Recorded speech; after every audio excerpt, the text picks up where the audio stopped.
சோனியா காந்தியும் நரேந்திர மோடியும் போட்டியிடக்கூடிய தொகுதிகளில் இன்னொரு தலைவர் ஏன் பிரச்சாரம் பண்றதில்ல ஒருவரை எதிர்த்து?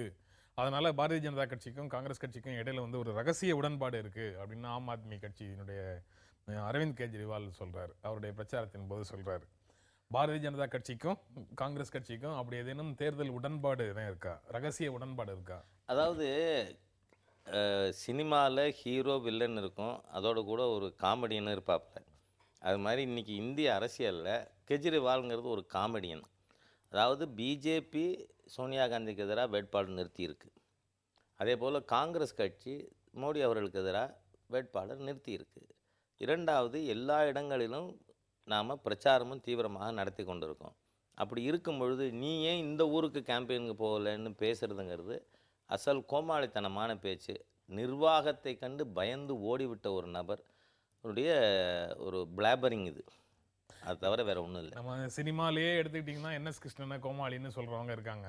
ஆனால் அவர் பல சமூக சீர்திருத்த கருத்துக்களை அவருடைய கோமாளித்தனமான செய்கைகள் மூலமாக, நகைச்சுவை மூலமாக மக்களுக்கு எடுத்து சொன்னார். அரவிந்த் கெஜ்ரிவால் சொல்கிறதும் அப்படி இருக்கக்கூடாதுன்னு என்ன இருக்குது? இல்லை, சூடான விவாதம் நடக்கிற இடத்துல ஒரு காமெடி இருக்கிறது ஒன்றும் தப்பு இல்லை.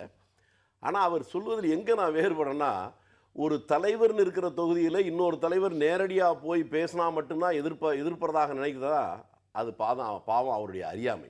அதற்கு மிகச் சரியான உதாரணம் நம்ம ஊர் மக்களுக்கு தெரியணும்னா, தமிழ்நாட்டில் திமுகவும் அதிமுகவும் கடுமையாக மோதிக்கொள்வதை போல நேருக்கு நேராக மோதிக்கிறாங்க. ஆனால் உண்மை அது இல்லை. கொள்ளையடிப்பதில் கூட்டாக இருக்கிறாங்க, சண்டை போடுவது போல ஒரு நடிக்கிறாங்க. ஆனால் பிஜேபியும் காங்கிரஸும் ஒன்றாக இல்லை. ரெண்டு பேரும் எதிர் துருவத்தில் தான் இருக்கிறாங்க. அதில் மாற்றமே இல்லை. பிஜேபி கூட இந்தியாவில் ஒரு கட்சி சேரவே சேராதுன்னா அது காங்கிரஸ் தான். காங்கிரஸ் கூட ஒரு கட்சி இந்தியாவில் சேரவே சேராதுன்னா அது பிஜேபி தான். இது உலகறிஞ்ச ரகசியம்.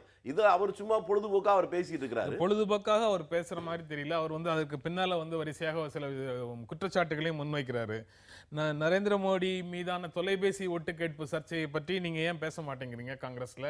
அல்லது இந்த மோடி தொடர்பான பல விஷயங்கள்ல காங்கிரஸ் செயல் இழந்து போய் இருக்குது, அவரை பற்றி பிரச்சாரம் செய்யறதுல வேற மேலோட்டமாக வேற சில விஷயங்களை பற்றி மட்டும்தான் நீங்க பிரச்சாரம் செய்றீங்கன்னு அவர் குற்றம் சாட்டுறாரு. மோடியை பற்றி தொலைபேசியில் ஒட்டு கேட்கிறார செய்தியை கெஜ்ரிவால் மாதிரி ஆட்களுக்கெல்லாம் காங்கிரஸ் கட்சி வெளிப்படுத்தினதுக்கு அப்புறம் தானே தெரியும் உங்களுக்கு.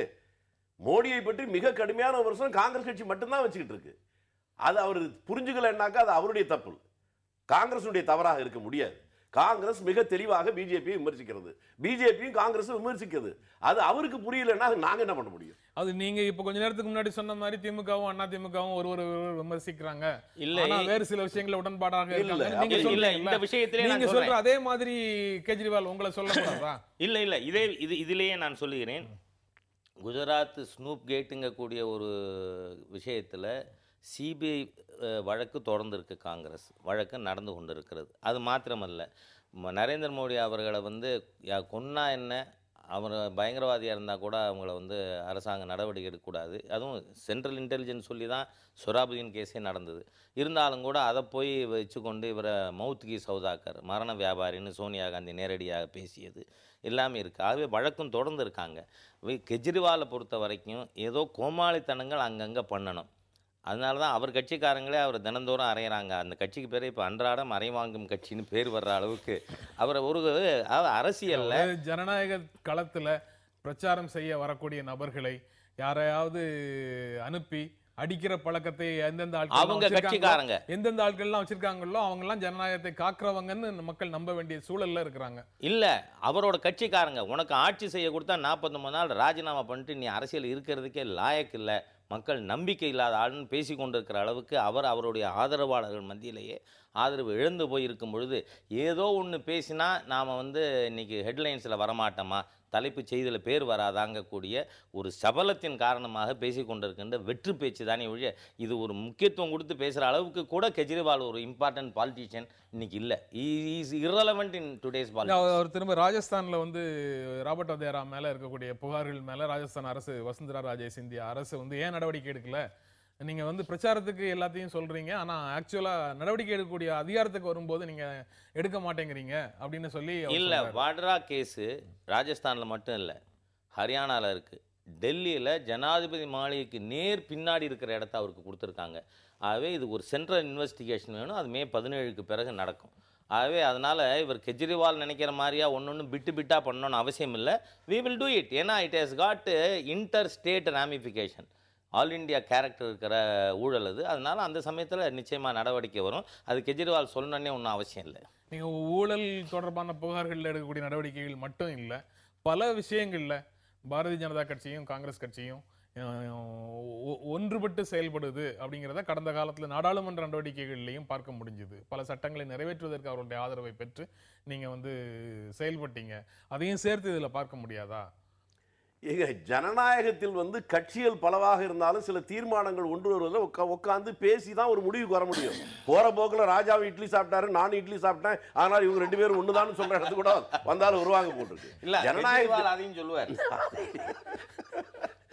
அதல்ல, பிஜேபி ராஜா ஒன்று சொன்னது எனக்கு ஒரு பெரிய சந்தோஷமா இருக்கு. மே 17க்கு அப்புறமா எல்லா பிரச்சனையும் தீர்த்துருவோம்னாங்க. மகாத்மா காந்தி கொலையிலிருந்து தீனதயாள் உபாத்யா கொலையிலிருந்து எல்லா ரகசியத்தையும் அவங்க வெளிப்படுத்தினா கூட மகிழ்ச்சி தான். அதாவது என்னன்னு கேட்டால், இதில் உண்மையாக வெளிப்படையாக திறந்த மனதோடு நடக்கிற எல்லாவற்றையும் நம்ம வரவேற்க தயாராக இருக்கிறோம். ஆனால் அப்படி இருக்கிறதா என்பதுதான் கேள்வி. அவர் கெஜ்ரிவால் எங்கே தப்பு பண்ணுறாருன்னா, ஒரு அரசாங்கம் ஒருவர் மீது வெறும் வழக்கை தொடுப்பது மட்டுமே அது ஒரு நடவடிக்கை ஆகிட முடியாது. எப்பவோ போட்ட வழக்கு 15 வருஷத்துக்கு மேலாவது. இப்போ அந்த வழக்கு இன்னமும் பெங்களூர் கோர்ட்ல இன்னும் நடந்துகிட்டு தானே இருக்கு. அது முடியலையே. அந்த வழக்கை எப்படி தீவிரப்படுத்துறாங்க, முடிவுக்கு எப்படி கொண்டு வர்றாங்கிறது தான் ஒரு ஆட்சியுடைய சரியான முடிவாக இருக்க முடியும். இவர் வெறும் வழக்கு போட்டோம்னாக்க அது போலீஸ்கார ஏட்டையா சொல்ற மாதிரி தான் ஒரு நிலைமையில போய் முடியும். நீங்க வழக்கு போடுவது அதுல முக்கியம் இல்லைன்றீங்களா? ராஜஸ்தான் அரசு உண்மையிலேயே வதேரா மேல இருக்கக்கூடிய குற்றச்சாட்டுகளை விசாரணை செய்து நிரூபிக்கணும் அப்படின்னு அக்கறை எடுத்தா வழக்கு பதிவு செய்ய வேண்டியது அவசியம் இல்லையா? சென்ட்ரல் ஏஜென்சி மூலமாக பல மாநிலங்களில் இருக்கக்கூடிய புகார்களையும் ஒருங்கிணைச்சு தான் செய்வோம் அப்படின்னு சொல்றீங்களா? இல்லைங்க, நீங்கள் எப்பொழுதுமே இவர் ஈ cannot set agenda for government. Rajasthan அரசாங்கத்துக்கு உடனடியாக மக்களோட பிரச்சனைகள் என்ன இருக்குது அது முன்னுரிமை இருக்கும். ரெண்டாவது, ராபர்ட் வட்ரா கேஸு இது பெருவாரியாக இருந்தது ஹரியானாலையும் டெல்லியில் அதுவும் எப்படி ஜனாதிபதி வீட்டுக்கு நேர் பின்னாடி இருக்கிற இடத்தெல்லாம் இது பண்ணாங்கன்னு தெரியல. ஆகவே அந்த மாதிரியே இருக்கிறத ஒரு சென்ட்ரல் ஏஜென்சி வச்சு இன்வெஸ்டிகேட் பண்ண வேண்டிய அவசியம் இருக்குது. ஏன்னா டிஎல்எஃப்பில் எந்த அளவுக்கு அவங்கள out of the way help பண்ணியிருக்காங்கங்கிறது. ஆகவே அந்த விஷயத்தை இன்றைக்கி ராஜஸ்தான் ஏன் நான் இதை கைத்து போடல இந்த ஃபைலில், ரெண்டாவது நான் இதையும் இதில் போடலைங்கிறது நாம் ஏற்றுக்கொள்ளக்கூடிய விஷயம் அல்ல.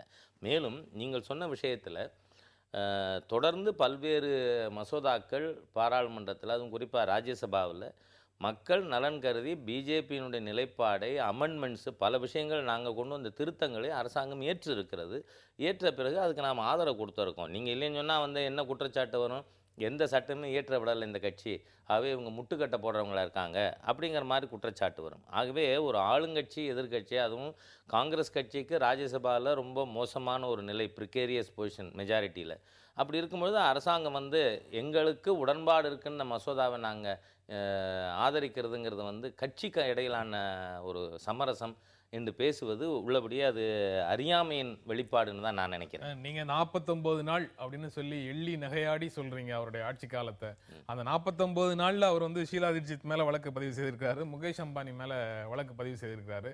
நீங்க 4 மாசம் ஆகியும் வதேரா மேல ராஜஸ்தான் அரசு ஏன் வழக்கு பதிவு செய்யல? ஏங்க, நெருக்கடி நிலை முடிஞ்சு வந்த உடனே இந்திரா காந்தி மேல் வழக்கு போட்ட உடனே இது அரசியல் பழிவாங்க நடவடிக்கைன்னு ஒரு குற்றச்சாட்டு சொல்லுவாங்க.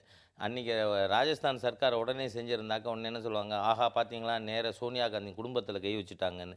அது எப்பொழுதுமே முழுமையாக விசாரித்து, ஏன்னா அது ராபர்ட் வட்ராங்கிறது பீஸ் மீலில் பார்க்க முடியாது, மொத்தமாக பார்க்கணும். அது மொத்தமாக central government would look into it. அதனால என்டிஏ ஆட்சி காலத்தில் போஃபர்ஸ் வழக்கை எப்படி நிதானமாக விசாரிச்சிங்களோ இல்லை, போஃபர்ஸ் விஷயத்தில் வெளிநாட்டுக்கு அவரை ஓட விட்டு விட்டார்கள். நீங்கள் எல்லாத்தையும் குதிரை குர்றம்னா ஆணைக்காரங்கிற கதை இல்லை. ஏனென்றால் அவர்கள் வெளிநாட்டுக்கு தப்ப விட்ட பிறகு அவர் பிடிக்கிறது பிரச்சனை. ஆகவே நீங்கள் அதையும் இதையும் நம்ம கம்பேர் பண்ண முடியாது. ஆகவே இந்த வழக்கு நிச்சயமாக அது இந்த நாட்டுக்குள்ளே நிலம் இருக்குது. ஒரு கால் வாட்ரா அதே மாதிரியா கொட்டரச்சி மாதிரி ஓடி போயிட்டா என்ன பண்ணுறதுன்னு சொன்னால் அதை ஒன்லி ப்ராவிடன்ஸ் குட் ப்ரூவ். தொடர்ந்து பேசலாம், ஒரு இடைவேளைக்கு அப்புறம் நம்ம தொடர்ந்து பேசலாம்.